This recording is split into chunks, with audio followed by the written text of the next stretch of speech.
Welcome to The Multi-Passionate Creative, a podcast where we talk about life as a creative, being multi-passionate, and learning graphic design. Today we're going to be talking about how to beat procrastination. I recently read a book called Eat That Frog. That's a really interesting title. And at first I was like, what on earth is this book going to be about? But the subtitle is 21 Great Ways to Stop Procrastinating and Get More Done in Less Time. It's written by Brian Tracy, and it's a fairly small book. The premise behind the title and really the content of the whole book is Eat That Frog, which means do your hardest task first thing. It kind of comes from a saying or something that if you eat a live frog first thing in the morning, you are guaranteed that nothing worse will happen to you that day. Kind of a funny way to think about it, but if you think of your hardest task, the thing that you need to do but you really don't want to do and it's going to take some time, if you do that first, then nothing worse will happen to you the rest of the day. And part of this, jumping into it, doing it first thing, is don't hesitate. Just identify that you need to do that thing and then jump on it. Because I don't know about you, but if I hesitate at all, if I give myself time to think about what it's going to be like doing the thing that I need to do, I am going to procrastinate and I'm going to make up all the reasons why I don't want to do it right now. But if I just say, okay, I need to do this and then go do it, then it's much easier. One way that I implement this in my life is that every morning after my breakfast, devotions, catching up on social media, all that is done, then I go to my desk and I take out my to-do list from yesterday, see all the things that I didn't get done, put it onto a new to-do list, and then all the things I need to do today, and then put a little star next to all the things that I have to get done today, and then just start on one of them. This allows me to get everything out on paper, so I'm not worrying about it, thinking about it anymore. So I can just tackle one thing, get it done, go back to the list, see what the next thing is, and it makes me work a lot more efficiently when I don't have to be remembering everything that I need to do and worrying about it throughout the day. When I just brain dump in the morning, then I don't have to worry about it and I can just take it one task at a time. So once I finished the Eat That Frog book, I was really inspired and kind of on this personal development roll.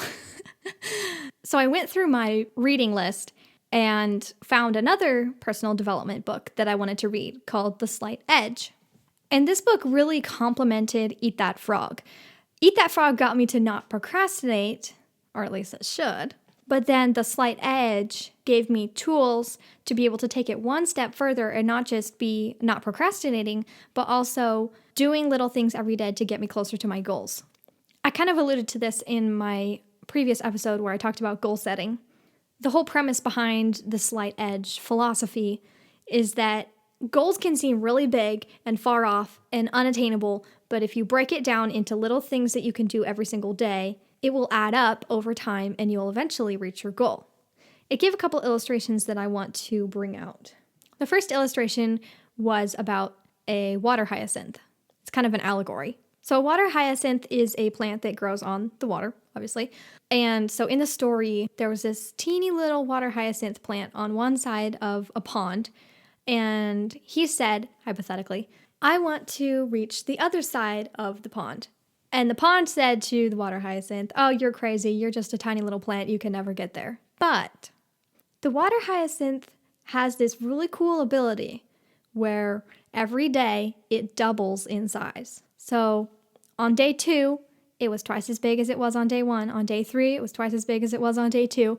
And it kept multiplying and multiplying and multiplying. And eventually, I think it was like 21 days or something, eventually it did reach the other side of the pond and it covered the entire surface of the pond. Not just reaching the other side, the entire surface. At first, it seemed daunting. The pond didn't believe that the water hyacinth could do it. But the water hyacinth knew that it had this special ability of compounding interest, quote unquote, is kind of how he puts it. If the water hyacinth just doubles in size every single day, it knows eventually it will reach its goal. The second illustration was about 2 frogs. So these 2 frogs that were brothers found a barn, and they went in there and they found a pail of fresh cream. So they were like, oh, this is so exciting. Let's go jump in the pail and eat some cream. So they did, and then they were all full and they wanted to jump out. But the cream was deep enough that they couldn't reach the bottom, and the sides of the pail were slippery enough that they couldn't crawl out. So they were paddling around for a while, and the first brother said to the second brother, "Oh, it's no use. We can't get out." And he just slipped below the surface. But the second brother was like, "No, don't give up. We'll get out." And he kept swimming around and around and around, paddling his little froggy legs for hours. And he was just about to give up. And then he felt something solid beneath his foot, and he was able to jump out. He had churned the cream into butter, and now he had a solid foundation beneath his feet, and he could jump out. Both of these analogies illustrate that the task seemed daunting, impossible, formidable, whatever you want to say it, at first. But by continued small effort, the goals were eventually reached. I'm not done reading this book yet, but it has been such a good book. It's so well written. I don't want to put it down. And I strongly encourage anyone who can get their hands on it to read it. It's called The Slight Edge by Jeff Olson. I'll add a Amazon link in the description and you can check it out. I'll also link Eat That Frog by Brian Tracy. Based on what we've been talking about so far, there's not even a question in my mind what the quote of the week should be for this week. The one that instantly popped into my head when I was writing out the outline for this episode was, "The journey of 1,000 miles starts with a single step." That's attributed to a Chinese man by the name of Lao Tzu. This quote has been really inspiring for me because it reminds me that if there is some high attainment I want to reach, the best thing I can do is just start moving in that direction. It might seem like it's really far away right now, but if I just keep moving towards it little by little by little, inch by inch every single day, eventually I will get there. And also, this is something that has really frustrated me in the creative world, or just the business world in general. People have this vision of what they want, but they feel like it's out of reach, so they never start. That reminds me of another quote. I can't remember who it's from, but it's, "You don't have to be great to start, but you have to start to be great." So have a bias to action. If there's something you want to do, if there's some goal you want to reach, start moving towards it today, because tomorrow you'll wish you started on it today. That reminds me of another quote. Wow, they're just all tying together in my head right now. The quote that reminds me of is, "Don't give up on your goals just because they will take a long time. The time will pass anyways." I'm not directly quoting that, but that's pretty much what it says. And that has really helped me because it has been daunting to me when I am setting a goal, starting to do something. It's been daunting because the end goal looks so far away and it's going to take so long that I get discouraged. But if I can just remember that it doesn't matter if it's going to take some time because the time is going to pass anyways, that really helps me to be able to motivate myself to do it. If the time's going to pass anyways, I might as well be using it to get closer to a goal. Now, all this talk about goal setting and beating procrastination might be painting the picture to you that I am just a goal getter and I'm constantly motivated to do the things that I want to do. That is not true.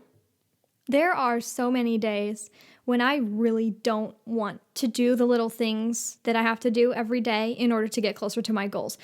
There are some days where I just do not want to do them, but that's where self-discipline comes in. And I have to admit, there are some days when I cut myself some slack and don't do those things. I know, consistency is key, but that's also where resilience comes in. If I am having a really bad day and I just don't want to do something that is on my daily list, I can give myself grace and allow myself to not have to do that day. If I miss one day, it's not going to make that big of a difference.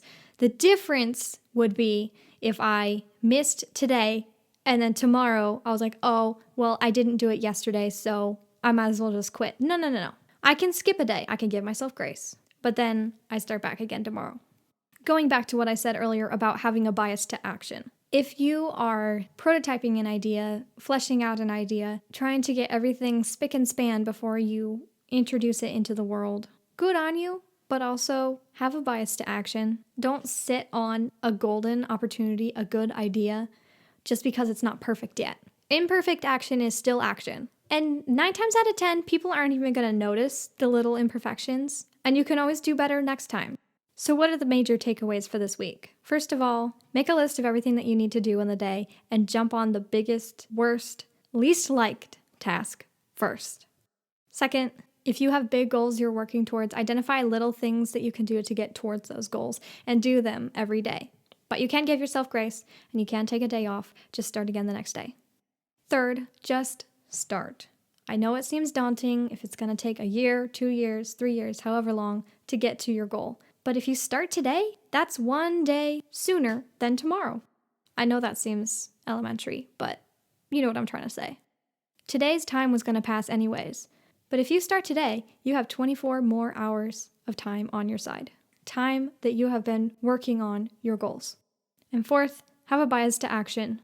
Imperfect action is still action. Don't worry about it. Just put it out there. People don't judge you as much as you think they do. They don't notice as much as you think they do. Most people are quite oblivious, believe it or not. Most people are also quite forgiving. If there's some little flaws, they probably won't say anything to you about it. And if they do, there could be some truth to it and you should listen, but they could also just be complaining because they're that kind of person. If you get a chance, I highly recommend that you look into the books Eat That Frog and The Slight Edge. See if your local library has them either in physical form or in ebook form. Get your hands on a copy. Take like 10 minutes a day to read it. And I promise your life will change.